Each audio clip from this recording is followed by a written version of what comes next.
Welcome to the Rim Break Rodeo. We hope this video helps. You'll start by ensuring access and linking accounts. This matters because tags send data to ads.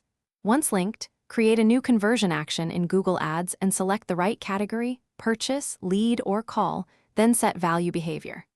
Next, install the global site tag. Either paste the G tag, JS into site header or deploy via Google Tag Manager. This is the first executable step, so do it now to let ads record hits immediately. Once the base tag is live, configure the conversion action details.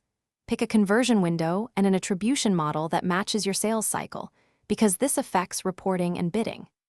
If you use Google Tag Manager, create a conversion linker and an ads conversion tag, attach a trigger such as form submit or purchase confirmation, and pass event parameters like transaction ID and value. Make sure to test variable population in GTM preview mode, so your conversion records include accurate revenue data.